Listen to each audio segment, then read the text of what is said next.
حضرت ابوبکر صدیق رضی اللہ تعالیٰ عنہ کے دور خلافت میں فلسطین کی فتح ایک اہم واقعہ تھا جو اسلامی تاریخ میں بڑی اہمیت رکھتا ہے۔ آپ کی خلافت کا دور اگرچہ صرف 2 سال 3 ماہ پر مشتمل تھا، لیکن اس دوران اسلامی فتوحات کی بنیاد رکھی گئی، جن کا اثر بعد کے خلفاء کے عہدے تک جاری رہا۔ فلسطین پر جنگ کے پس منظر اس کے اسباب اسلامی فتوحات کا آغاز نبی کریم صلی اللہ علیہ وآلہ وسلم کی زندگی میں ہی ہو چکا تھا، تاہم آپ کی وفات کے بعد خلفائے راشدین کے دور میں یہ عمل تیز تر ہو گیا۔ حضرت ابوبکر صدیق رضی اللہ تعالیٰ عنہ کی خلافت کے دوران اسلامی افواج نے شام، عراق اور فلسطین کی جانب پیش قدم کی۔ فلسطین جو اس وقت رومی سلطنت کے زیر تسلط تھا، نہ صرف جغرافیائی لحاظ سے بلکہ مذہبی اور سیاسی اعتبار سے بھی اہم مقام رکھتا تھا۔ حضرت ابوبکر صدیق رضی اللہ تعالیٰ عنہ کی قیادت میں اسلامی افواج نے فلسطین کی سرزمین کو آزاد کرنے کے لیے بھرپور جدوجہد کی۔ حضرت ابوبکر صدیق رضی اللہ تعالیٰ عنہ کو نبی کریم صلی اللہ علیہ وآلہ وسلم کے وصال کے بعد 11 ہجری میں خلیفہ منتخب کیا گیا۔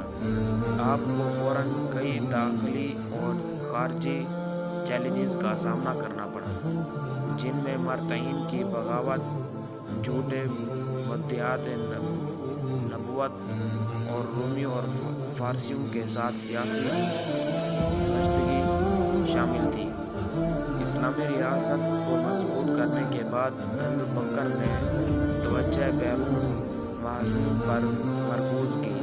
رومی سلطنت کی فوجیں شام اور فلسطین کے علاقے میں موجود تھیں اور اسلامی ریاست کے لیے خطرہ بن سکتی تھیں، اس لیے حضرت ابوبکر صدیق رضی اللہ تعالیٰ عنہ نے ان کے علاقوں کی طرف پیش قدم کا فیصلہ کیا۔ رومی سلطنت اس وقت مشرقی بحری روم کے مشرق علاقوں میں قابض تھی اور اسلام کی ابھرتی ہوئی قوت کو اپنے لیے خطرہ سمجھتی تھی۔ عرب خطے میں رومی سلطنت کے خاتمے کے لیے ضروری تھا کہ فلسطین اور شام جیسے علاقوں کو فتح کیا جائے۔ فلسطین کو تینوں بڑے مذہب اسلام، عیسائیت اور یہودیت کے پیروکار مقصد سمجھتے تھے۔ اسلامی نظریے کے تحت یہ علاقہ اسلامی خلافت کا حصہ ہونا چاہیے تھا تاکہ وہاں امن قائم ہو اور ہر مذہب کے منانے والوں کو اپنی عبادت کی آزادی حاصل ہو۔ فلسطین اور شام تجارتی اعتبار سے بھی اہم مرکز تھے، جن پر قبضہ کرنے سے اسلامی ریاست کو معاشی فوائد حاصل ہو سکتے تھے۔ حضرت ابوبکر صدیق رضی اللہ تعالیٰ عنہ نے شام اور فلسطین کی فتوحات کے لیے منظم حکمت عملی اپنائی۔ آپ نے مختلف علاقوں میں الگ الگ لشکر بھیجے تاکہ رومی کو منتشر کیا جا سکے۔ ان لشکروں کی کمان مشہور صحابہ کے سپرد کی گئی، جن میں خالد بن ولید رضی اللہ تعالیٰ عنہ، ابو عبید بن جراح رضی اللہ تعالیٰ عنہ، عمرو بن عاص رضی اللہ تعالیٰ عنہ، شرجیل بن حسن رضی اللہ تعالیٰ عنہ۔ یہ کمانڈر اپنے اپنے علاقوں میں الگ الگ محاذ پر لڑتے رہے اور بعد میں ایک مرکزی معرکے میں اکٹھے ہوئے۔ فلسطین کی فتح کا آغاز 13 ہجری میں اجنادین کے مقام پر ہونے والے عظیم معرکے سے ہوا۔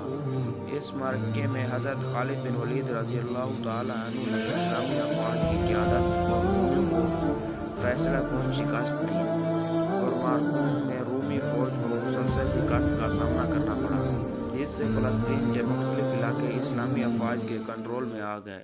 اگرچہ یرموک کا معرکہ حضرت عمر بن خطاب رضی اللہ تعالیٰ عنہ کے دور میں مکمل ہوا، لیکن اس کی بنیاد حضرت ابوبکر صدیق رضی اللہ تعالیٰ عنہ کے عہد میں رکھی گئی۔ اس معرکے میں اسلامی افواج نے شاندار فتح حاصل کی اور رومی سلطنت کا تسلسل ختم ہو گیا۔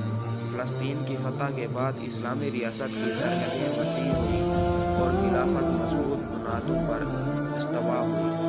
اسلامی خلافت نے فلسطین میں عیسائیوں اور یہودیوں کو مذہبی آزادی فراہم کی، جس سے بین المذہب ہم آہنگی کو فروغ ملا۔ فلسطین کی فتح سے تجارت کو فروغ ملا اور اسلامی ریاست کو مالی فوائد حاصل ہوئے۔ اسلامی مورخین کے مطابق حضرت بکر صدیق رضی اللہ تعالی عنہ کی فتوحات نے اسلامی تاریخ میں ایک نئی جہد کا آغاز کیا۔ مشرفین بھی اس بات کو تسلیم کرتے ہیں کہ ابو بکر صدیق رضی اللہ تعالی عنہ کی قیادت نے اسلامی دنیا کو متحد کیا اور رومیوں کو پسپا ہونے پر مجبور کیا۔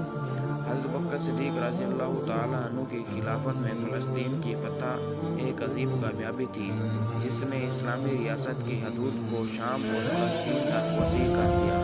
اس فتح نے نہ صرف اسلامی خلافت کو مضبوط کیا بلکہ مسلمانوں کو مذہبی، سیاسی اور معاشی فوائد بھی فراہم کیے۔ حضرت بکر رضی اللہ تعالی عنہ کے دور میں اندیش قیادت اور صحابہ کرام کی قربانیوں نے اسلامی تاریخ میں ایک نئے باب کا اضافہ کیا۔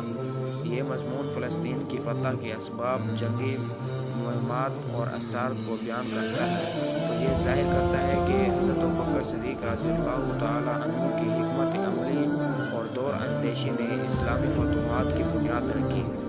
آپ سے گزارش ہے کہ آپ میرے چینل کو لائک اور سبسکرائب ضرور کریں۔ شکریہ۔